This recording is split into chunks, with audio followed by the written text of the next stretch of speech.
Sugar and carb addiction, let's talk. So I've been dabbling in the carnivore journey for the last, I feel like it's been like a year and a half maybe, going from vegan, never really liking meat, being a full-on carb addict, carb and sugar addict. It's been like a transition and a journey, and I've gone back and forth from, carnivore for a couple of days, back into my sugar addiction, back into my chocolate addiction, pastry addiction, and then feeling absolutely like physically ill, and then jumping back into carnivore. So I am currently on day 15 of loose carnivore. So basically transitioning, right? So I have had pickles, I have had sauces that have sugar in them, and I have had iced lattes. Now, I think like sometimes people don't really talk about how, when you're giving up sugar and carbs and giving up that lifestyle, sometimes it's more than just the food. It's the drinks too. I don't have a problem with letting go of soda. I've let go of soda before for like a year. Soda never made me feel good anyway, so it's, it's an easy, boot. But the coffee and the iced latte addiction slash coffee shop addiction is like, I feel like I haven't heard anybody talk about that. And I mean, I know people still drink coffee, but for me, I honestly don't even want coffee unless it's sweet. Like, I feel like I wouldn't have a problem letting go of coffee. If I could just let go of sweet coffee, then I can let go of coffee. So what I've been doing is I did get some raw milk, labeled not for human consumption, but of course I had no problem trying it out myself. Not that I recommend it, but I feel like for some reason, since the coffee tastes so good with that raw milk, I've been able to kind of curb that sugary coffee, dopamine rush, because I've been able to still have coffee in the morning and it tastes good, like really good. What I don't know yet how or when I'll be over it is, I don't know how I'm gonna be able to get over the whole coffee shop experience, wanting that like thrill of trying a new coffee shop. And the thing is like, what's the point of trying a coffee shop if you're not going to have any of the pastries? It's literally just tempting, right? So it's like a lifestyle change, and I just have like a hard time letting go of that. So let me know if any of you have like a hard time with letting go of just like the lifestyle, the dopamine rush of going to coffee shops like with friends, or having a carby meal, a sweet carby breakfast with like pancakes. Like for a long time there, my husband and I, we were going out for breakfast every single morning on a Sunday morning, and the hash browns, the biscuits, the pancakes, sorry I'm saying all these words, I guess they're kind of trigger words, but all these like things is like, wow, letting go of that, letting go of, stopping at a coffee shop to go get like an iced latte to try out what their coffee tastes like. But it never made me feel good. The coffee never made me feel good, ever. Like, it just doesn't make me feel good. And I've known that for a really, really long time. Like, I've known that for a really long time. It's just like, how, like, I've cried about this. How do you let go of your dopamine rush? It's like this, it's not just the food. And I feel like it's not talked about enough how it's like, it's a total lifestyle change. Like a complete lifestyle change. Of course, you reap incredible benefits.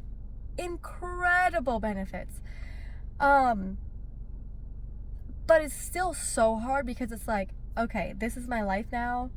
This is my life. I don't want to go back to my old life.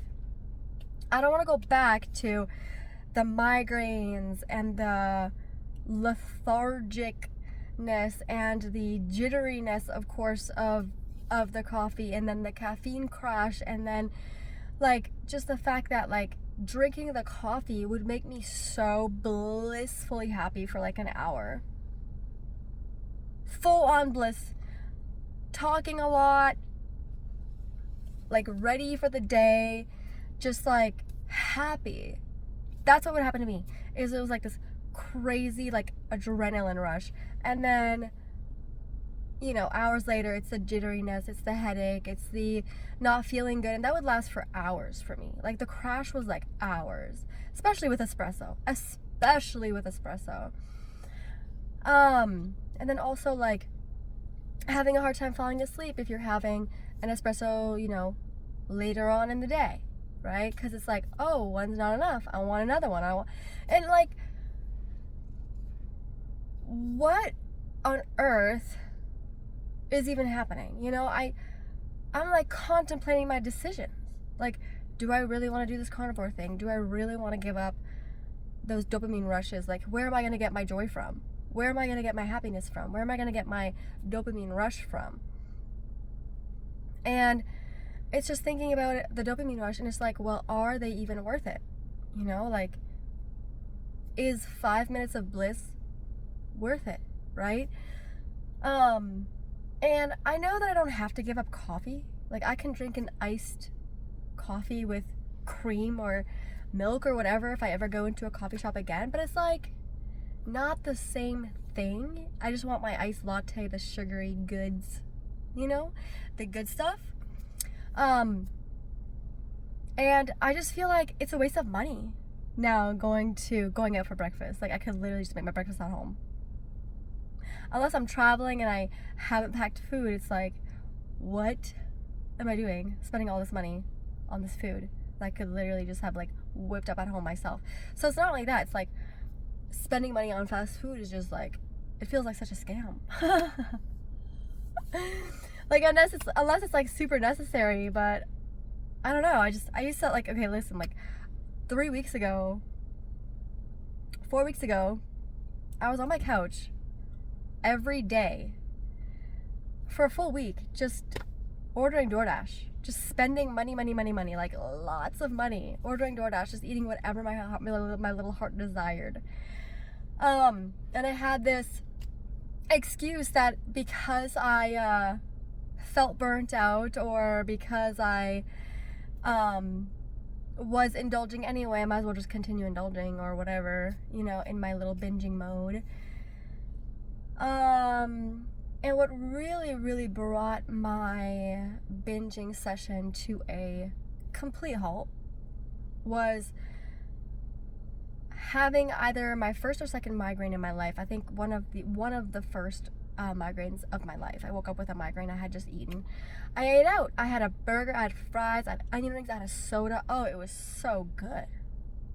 Sorry for the trigger words. But it was so good. But I woke up the next morning and I just couldn't get out of bed. I couldn't go to work, and I don't miss work. Like, I don't call in sick. That's just not something that I do. I will fake it till I make it. But I could not fake it. And here I was. I couldn't get out of bed. I was vomiting. I threw up. Migraine. Couldn't look at light. Super sensitive to the light. And had to stay home. And I was like, okay, Kat, like, this is it. You never want to feel this way ever again. You have addiction tendencies with carbs and sugar. And as soon as you allow yourself to go all out, it's like all or nothing, And eating out, like, fast food has been like a big thing that like I have had like trouble with. Like, I don't think that's like talked about enough either. It's just like, being a sugar carb addict doesn't mean necessarily that you're still gonna cook food at home. Like, I feel like the biggest part of that addiction is like fast food. Like, it's crazy how much fast food you can eat, and how you can eat it and then be full for like not even an hour, and then want more food, and then of course always wanting that dessert after as well, right? So like, I'm literally in the beginning stages of this, and I cried Sunday night because I was like, what is happening? Like, I went on my first trip, and I remained 99% carnivore. The thing that I had a hard time letting go of was getting my pina colada at the beach. Like, that is just something that I do, and I allowed myself to do that. And guess what?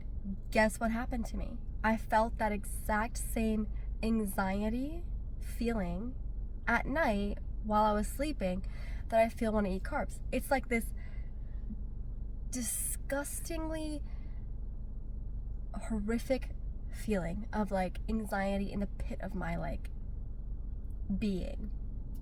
Like, of course, I've dealt with anxiety, mental health. Like, there's just so many reasons why staying away from toxic sugar and alcohol is beneficial. Like, for me, you know, beneficial mentally, right? That's one huge, you know,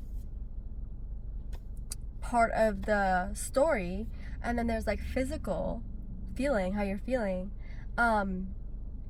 Mental and physical kind of go hand in hand for me. I feel like it's not, you know, just physical, it's not just mental, it's kind of like hand in hand. Like, the better I feel, you know, the better my mental clarity will be and the less anxiety I will have. But the nighttime anxiety is just awful.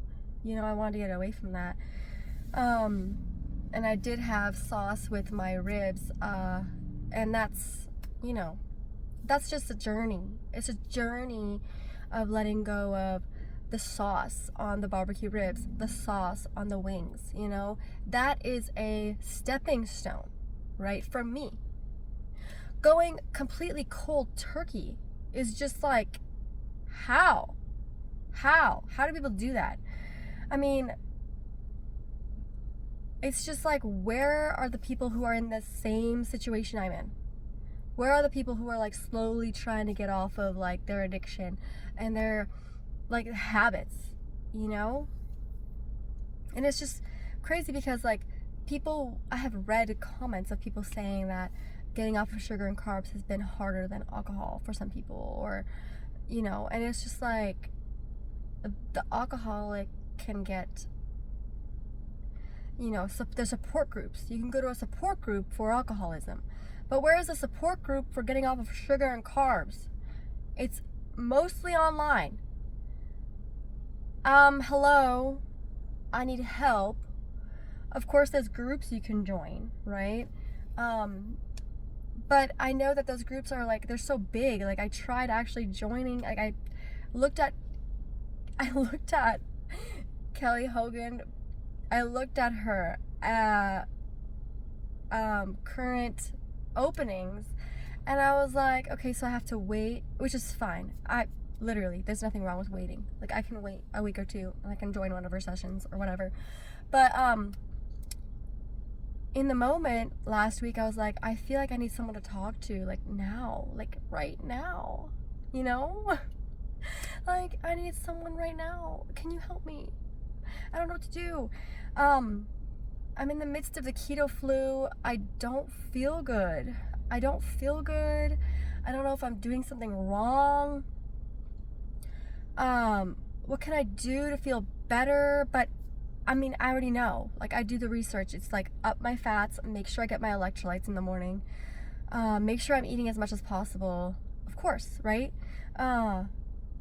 But at the same time, it's like, whoa, you know, like, am I gonna feel better eventually? I hope so. I need some reassurance. I need some reassurance.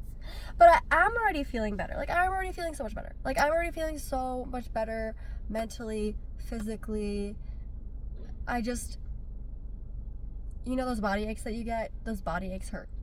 You know, or like my shoulder, my neck being tight, like, it's a lot. But it's good. It's a journey. It's something that, like, I have to do because I realize and recognize that, you know, that I have no self-control, and I've always loved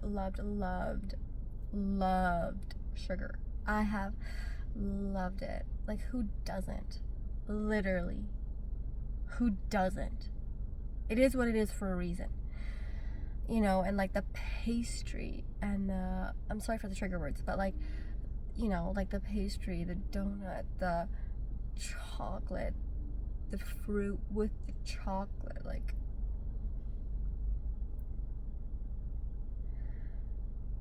it's just the thing that makes me the most upset about the whole learning curve is like learning that, like recognizing that, you know, when you're eating carbs, it's never enough. When you're eating chocolate, it's never enough. The next day, you want it again. And that's what makes me so upset, is just knowing that if I have it, I'm just gonna have it again. If I want it, I'm just gonna want it again. And I'm a pizza lover. That's another thing. I love pizza.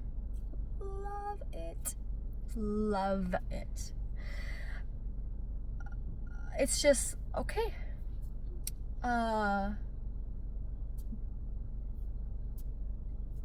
I want more if I have it. So it's like, what the heck is the point? Like, what is the point? Like, it's just gonna make me gain weight. It's just gonna make me feel lethargic. I'm just gonna want it again in an hour. It's just sit in my gut, you know?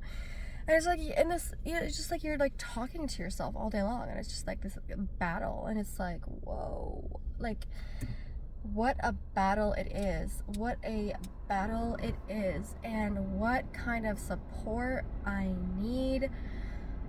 I know that I've been doing this, and I can do this this week already. Today's day 2 of this week, Monday, Tuesday. Yesterday I did not have sauces. I did not have a sugary iced latte. I did not have a sugary iced latte this morning. I had a raw milk iced latte. You know, and then like I have beef kielbasa for breakfast, for lunch. You know, I'm going to just force myself to eat it because I need to eat more. And like I said, I did not love meat. Okay, it is so hard eating ground beef, but I'm trying to just figure out, okay, I love eating ground beef. I make like a cheese taco, like a cheese crust taco shell, and I have no problem eating a taco with sour cream and hot sauce, of course. Like, if it has 0 sugar in it, I don't mind hot sauce, and I still do seasonings. But my point is like, where are the people who are in like the same boat as me?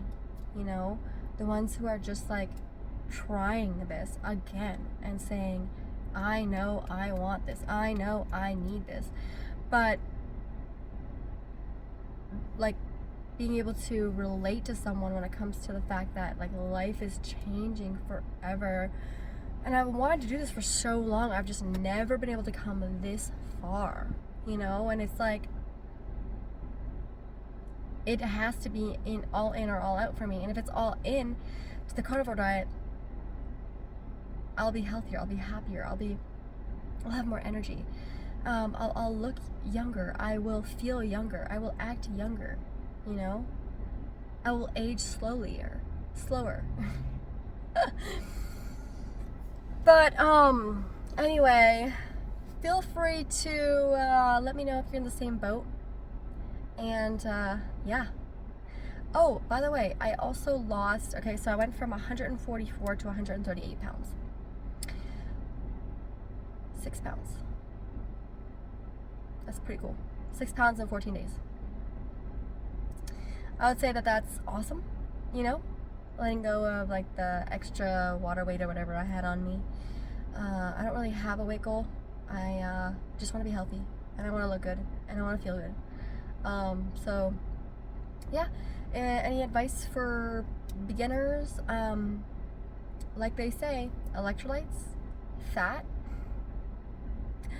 and eat as much as you can, because it's going to now be your energy. That food that you eat, that fat that you eat, is now going to be your energy. Anyway, thank you for hearing me out.